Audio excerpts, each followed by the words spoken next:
संभल दंगे से लेकर संभल हिंसा का सच, 46 साल बाद खुले 400 साल पुराने मंदिर की भविष्यवाणी। संभल को है भगवान कल्कि का इंतजार। संभल में जामा मस्जिद या फिर हरिहर मंदिर। संभल की धरती से कल्कि पीठाधीश्वर ने दिखाया भविष्य का दर्पण, वो भी सिर्फ धर्म ज्ञान पर।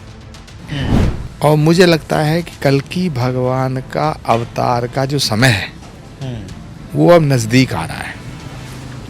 और जिस धरा पर भगवान का अवतार होता है वहाँ अवतार होने से पहले उपद्रव होने शुरू हो जाते हैं। जहाँ तक है कि 46 साल पहला मंदिर मिला, 56 साल पहला मंदिर मिला, अभी तो 600 साल पुराने मंदिर भी मिलेंगे।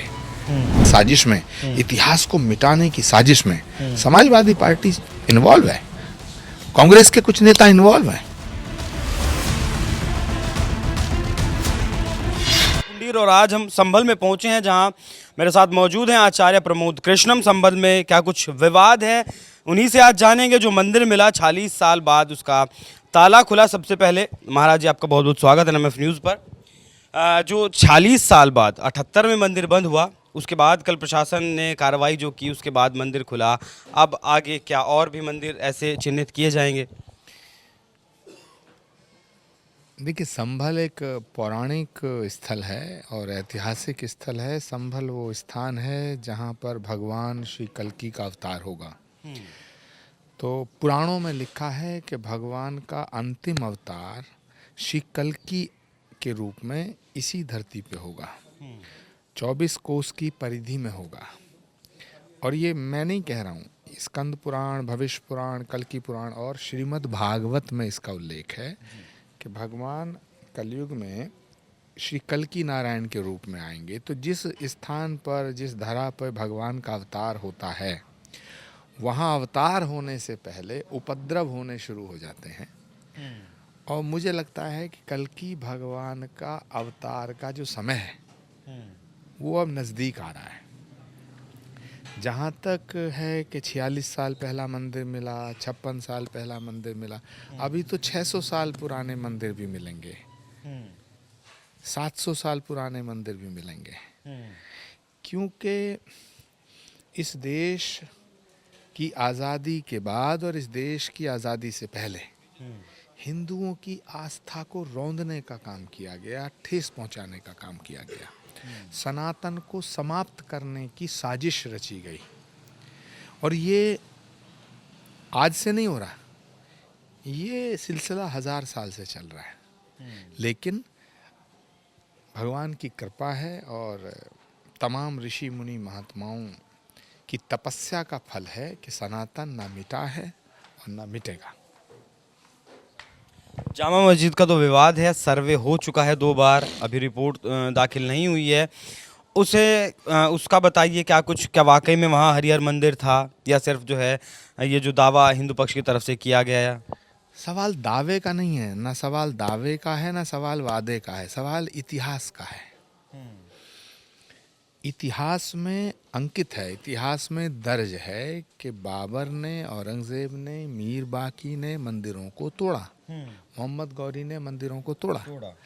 तो ये इतिहास में दर्ज है। और इतिहास को नज़र बचा करके उससे हमें नज़रें तो बचाई जा सकती हैं, लेकिन उस पर पर्दा नहीं डाला जा सकता है।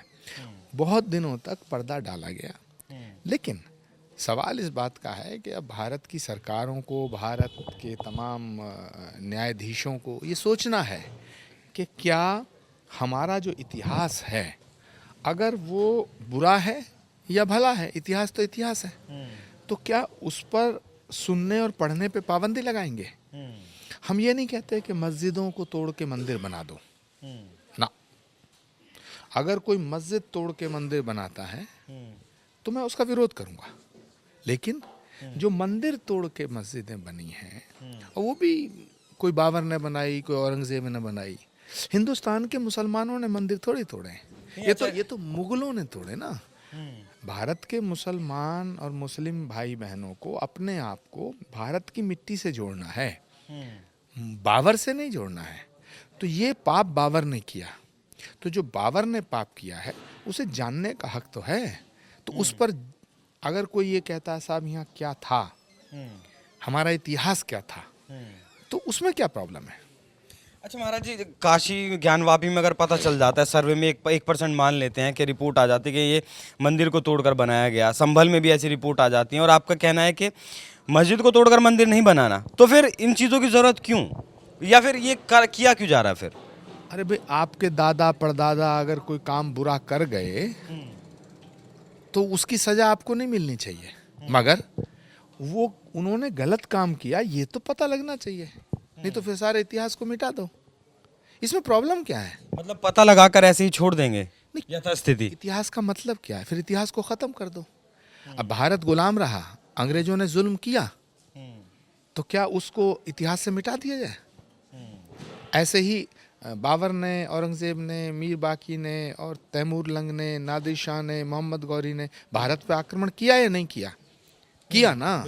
जब भारत पर आक्रमण किया, ये इतिहास में लिखा है, तो उन्होंने मंदिरों को तोड़ा, ये इतिहास से गायब कर दें? ये कौन सा लॉजिक है? भारत एक डेमोक्रेटिक कंट्री है, द विराट लोकतंत्र है, इसमें हम इतने छोटे हो जाएं, इतने कमज़ोर हो जाएं कि हमारी डेमोक्रेसी जो है, अगर हम इतिहास को जान लेंगे तो उसको ख़त्म हो जाएगी। भारत के अंदर एक स्वतंत्र न्यायपालिका है और जुडिशरी का सम्मान करना चाहिए, अदालत के फैसले का सम्मान करना चाहिए, अदालत के फैसले पे भरोसा करना चाहिए। और ये झगड़ा हिंदू और मुसलमान का नहीं है, हिंदू मुसलमान का कोई झगड़ा नहीं है, झगड़ा तो इतिहास का है।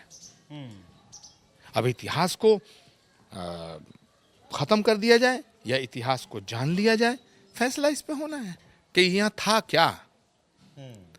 हम ये थोड़ी कह रहे हैं कि हम किसी की चीज़ को छीन रहे हैं। और पूरे देश के अंदर अगर कोई मस्जिद तोड़ के मंदिर बनाया गया है ज़बरदस्ती, तो आप बताइए ना, हम आपका साथ देंगे, हम आपका समर्थन करेंगे। मंदिरों को तोड़ के मस्जिद बनी हो, उसका भी मैं विरोध करूँगा, और मस्जिद तोड़ के मंदिर बना, मैं उसका भी विरोध करूँगा।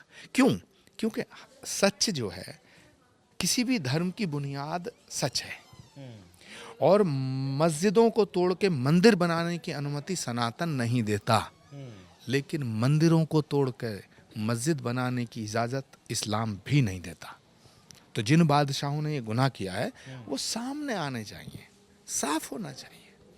आपने कहा कि कोर्ट का जो भी फैसला होगा वो माननीय होगा, वो उसको माना जाएगा, लेकिन 24 नवंबर के दिन जो संभल में हुआ वो भी कोर्ट का ही आदेश था। अब सामने वाला पक्ष तो मानने के लिए तैयार नहीं है कोर्ट का आदेश।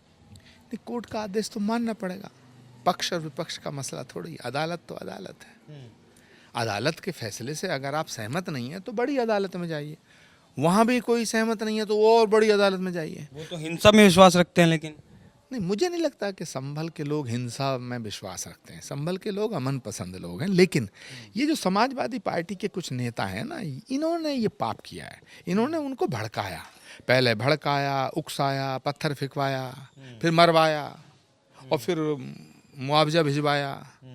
पहले भड़काते हैं, पत्थर फेंकवाते हैं, फिर डेलीगेशन भिजवाते हैं। तो इसकी जांच होने दो, इसमें बड़े बड़े मगरमच्छों के नाम आएंगे। विदेशी हथियार भी सामने आए जांच में, पाकिस्तान के बने हुए कारतूस।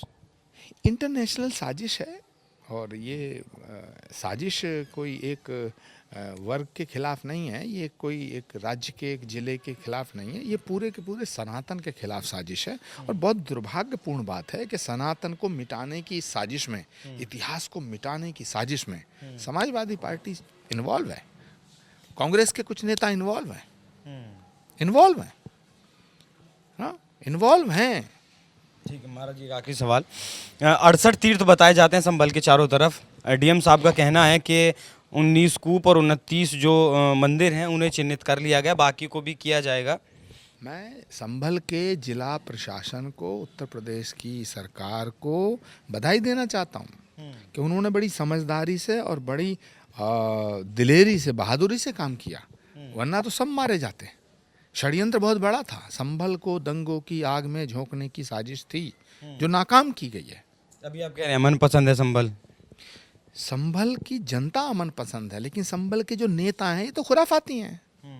ये तो संभल को दंगों की आग में झोंकना चाहते हैं, इसीलिए इनकी दुकान चलेगी। इनकी दुकान कैसे चलेगी? इनकी दुकान तो बंद हो जाएगी। ऐसे ही चलेगी। जब ये तो संभल के तमाम मुसलमानों को दिखाना चाहते हैं कि साहब हम तुम्हारे साथ खड़े हैं, साथ नहीं खड़े, चढ़ जा बेटा सूली पे, भली करें भगवान।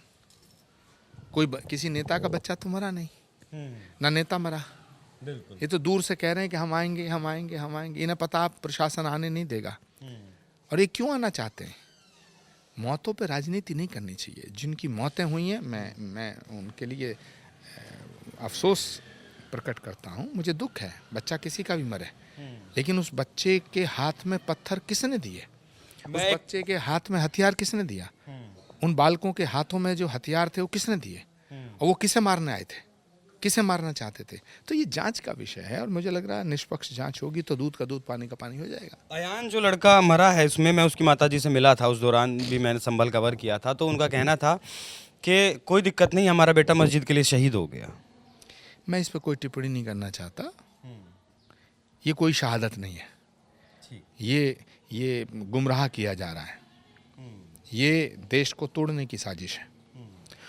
जो भी बच्चे मरे हैं उनके लिए हम हमदर्दी जताते हैं। हमें दर्द है, हमें सच में दर्द है, बालक किसी का भी हो, लेकिन बालक गलत दिशा में नहीं जाना चाहिए। ये उनके मुस्तकबिल का सवाल है और संभल की आवाम को सोचना चाहिए कि उनके बच्चों का मुस्तकबिल कैसा है, कैसा होना चाहिए। क्या दंगा फैला करके, पत्थर फेंक करके, पुलिस पे हमला करके उनका मुस्तकबिल बनेगा, या इस मुल्क की खिदमत करके उनका मुस्तकबिल बनेगा? आचार्य जी बहुत बहुत धन्यवाद आपका संभल पर इतना भी बाकी से आपने हर सवाल का जवाब दिया। तो आचार्य प्रमोद कृष्णम थे हमारे साथ, जिन्होंने संभल पर बात की और तमाम सवालों के जवाब भी दिए।